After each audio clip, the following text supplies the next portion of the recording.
Hello, my friends. It seems like it is all hoax. There will be no meeting between Donald Trump and Putin in Budapest or wherever.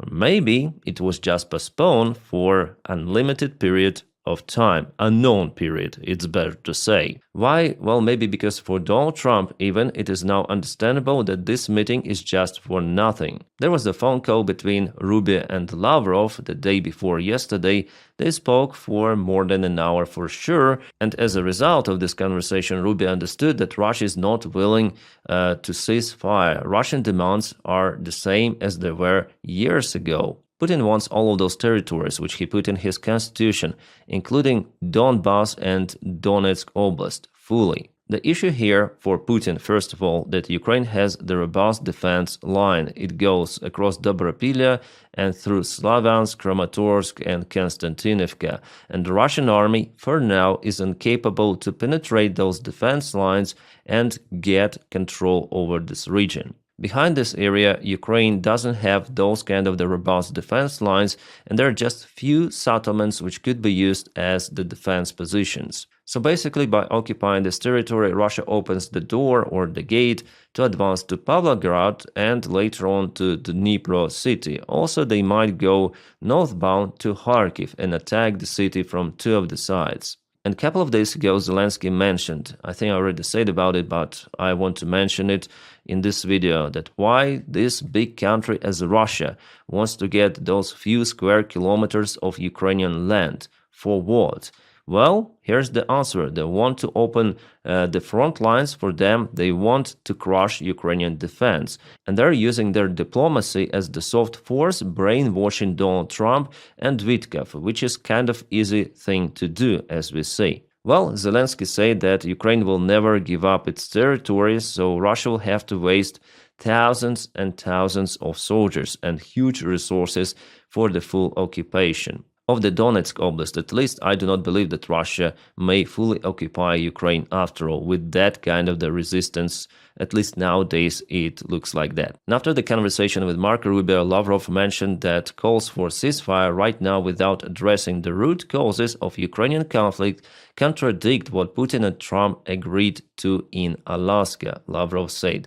Well, actually, there was no agreement in Alaska. We understand that. It was the failed meeting, even though Donald Trump praises it as something new, but no, it was complete miserable diplomatic failure. Plus, the Russian foreign minister claims that most of Ukraine will remain under Nazi control if a ceasefire is agreed upon now. And here again, I want to show you this map. So Lavrov claims that Ukraine, those Nazis in Ukraine, will keep control on most of the Ukraine, but even if Russia occupies all of those regions, still Ukraine has its sovereign right on most of the Ukrainian territory. So what he says here, that Russia will not let Ukraine control the most of the territories of Ukraine, most of Ukraine. It's kind of the interesting word swaps. That's why sometimes I listen to those even Russian officials, because they say what they think, and they again say about the root causes of war. And the root cause is for Russia to obtain some sort of the security guarantees. That is what Putin said to Donald Trump during their last call. And even Trump told to Zelensky about some sort of the security guarantees for Russia. Then Putin mentioned United States, that United States should guarantee those security measures for Russia by withdrawing the NATO forces from Eastern Europe entirely. Not just American forces, but all of the forces. Those countries should exit somehow NATO alliance. And that is the main thing here, not the Donbass, not even Ukraine. Putin wants to restore his empire. In every video, almost in every one, I tell about this stuff. I'm 100% sure that Putin thinks like that, because he tells that openly in his interviews, press conferences. But what he tells to Donald Trump, well, it's sometimes opposite, sometimes not, but Donald Trump really believes to this bullshit. Well, still the meeting between Lavrov and Rubio might happen in the next 10 days on 30th of October, as it is now planned, but still there is no confidence of how it might go and whether this meeting is really possible after their last conversation, because Russia continued to stand its crazy ground, despite their losses, despite their crisis in fuel industry, economy. Still, they want to reach the goals of the special military operation and resolve the root causes of this war. And for this reason, I don't see how the objective conversation is possible between Lavrov, Rubio, between Putin and Trump. Everything is the same. We are going in the same circle for months, months, and months. And sometimes then we hear some of the pro-Ukrainian Trump's rhetorics or anti-Russian rhetorics. It is just blah, blah, blah. Trump will tackle once again and again and again. That is how it is. That is how Donald Trump was built, probably. No consistency, no competence. We see it. Okay, let's listen to what Donald Trump say about the possible meeting.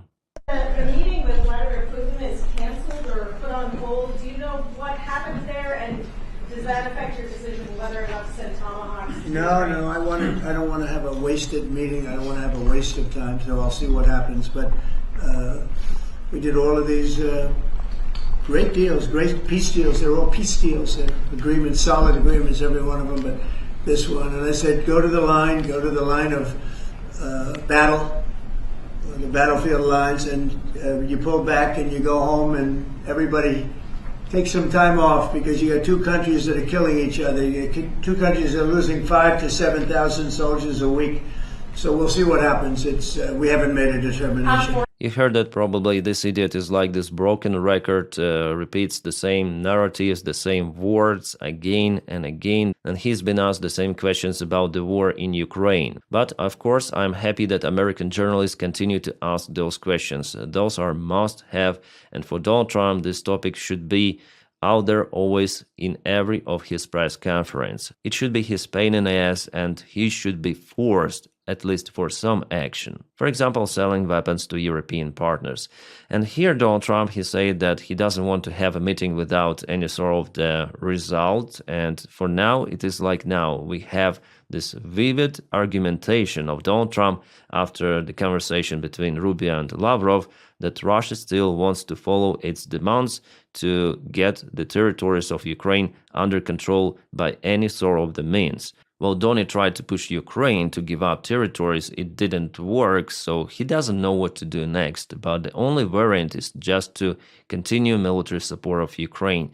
Actually, there is nothing else. United States President, any kind of Joe Biden, Donald Trump, George Washington, no one is able really to influence Putin that much rather than support Ukrainian army directly, physically. All of those diplomatic games with Putin, they backfire pretty much hard. And about the end of the war, no one can stop it. No one except Russia itself. Russia started and Russia should stop it. With Putin, without Putin, but only they can withdraw their forces back to Russia. And then Trump says, okay, those soldiers should just go home. Well, just imagine if Ukrainian soldiers just go home and Russians won't. Yeah, Ukraine will be conquered in this case, so it's just useless. This rhetoric of Donald Trump reminds me of some sort of the hippie who is waving with the poster, stop the war, but it doesn't work like that. There should be some actual actions to stop the war. He already called Putin stop several of the times, right? And it doesn't work, but Donny continued to call the same stuff again and again. It's the definition of insanity, really. And here's our peacemaker who stopped the war that lasted for how long he said before? 3,000 years. The war between Palestinians and Israeli, which he said he stopped before. How many days it was? Less than 2 weeks? 2 weeks, Donny. And still, there is the fight. So it was his tweet from yesterday where he says that some of the allies are willing to deploy their troops into Gaza and strengthen somehow our Hamas. If Hamas continues to act badly, but I told them, not yet. Yeah, just translate you the meaning of this crazy language he uses here. And here he mentions there is still a hope that Hamas will do what is right. Otherwise, it's gonna be fast, furious, and brutal response. So what happened to this war, Donny? Why there is still bombing? Why they're still shooting? 3,000 years war, the best peacemaker in a history, Donald Trump, and still fights? How could it be? Maybe someone set up Donald Trump, or maybe Donald Trump is just an orange, incompetent idiot. By the way, my friends, I have my another channel. It's called Captain Dennis. The link for it is in the video description just below. And here I already told about the story. The day that deal was signed, so-called deal, I already say that it was already before. There were numerous of the deals, but the war continued for decades. With Hamas, without Hamas, but it's the war that will still continue for extensive period of time. And Donald Trump just cannot resolve it because he is incompetent president, incompetent leader in every sort of the sphere. Foreign policy, internal policy, economy, security, immigration even. He is stupid. Yeah, just for you to understand that he is unable to resolve the war in Ukraine.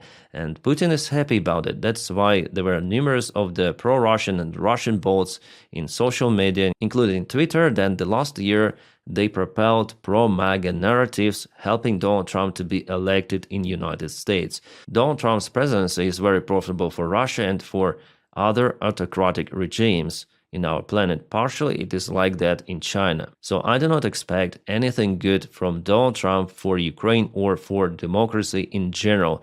He put everything of that under threat, and Russia will continue to escalate. That is what Donny now is doing, shattering the White House. He wants to build his 250 million ballroom. Crazy. But that is Donny. There is no better way to spend those money, and there is no better activity than to destroy the White House, which is also people's house, a historical heritage. Who cares? Let's just crush it. By the way, before he mentioned that he would not touch the construction itself. But here you see it, yeah? Well, I don't have a clue whether this project is a real one and not just AI-generated image, but if it is like that, it is crazy ugly.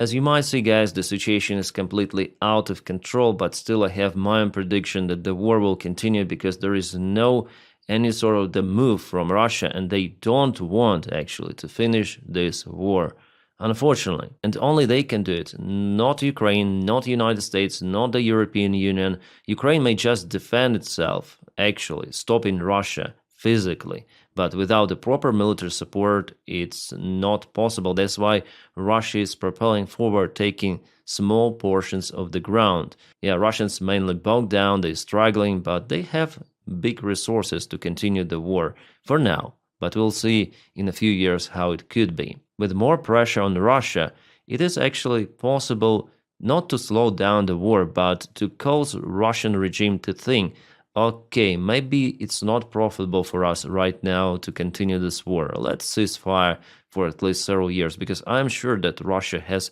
strategic decision to occupy all of the Ukraine.